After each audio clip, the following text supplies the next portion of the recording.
এই ঘরে বৌদিটা বললো দেখো চোর চোর চোর, আমরা কই চোর?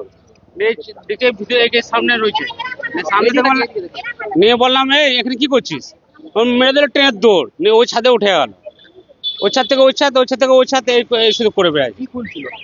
এই দেখো ওই তো ভাঙা ভাঙা পড়েছে, ওই দেখো ইট পারমার সব ভাঙা পড়ে রয়েছে, মনে হয় সেখানে মনে হয় কিছু খুলছিল। আপনারা ধরে নিয়েছেন? হ্যাঁ আমরা ধরে নিচ্ছি সবাই মিলে। কি করলেন? ধরে সবাই দু চাপড় দিল, সাইডে রেখে দিল, এবার পুলিশকে ফোন করলো, নিয়ে চলে গেল। এইটুকুই। বাড়ি না বাইরে? বাইরে বেটে, এখানকার নয়। আগে কখনো দেখেছেন? না না কোনদিন দেখিনি। কতলা বাড়ি পড়ছিল? এই তো 3 তলা। কোথায় এটা? কি এলাকা? এইটা বড় বাগান, এই যে গোপাল লজের সামনে, এই যে গোপাল লজ, এই যে হুঞ্জিল কেষ্ট। মানে এই লজে কি করছিল না এই লজে যাই তো কোনো এই ভাঙানো যেগুলো ভাঙছিল। পুলিশ আসছে? হ্যাঁ এসছিল, নিয়ে গেল? হ্যাঁ নিয়ে গেল এখনই। কি নাম আপনার? আমার নাম গাঙ্গু গাঁ। আপনি প্রথম দেখলেন? হ্যাঁ আর বৌদি দেখেছি। তারপরে আপনি দেখলেন? হ্যাঁ আপনারাই ধরে ফেললেন? আমরা ধরলাম।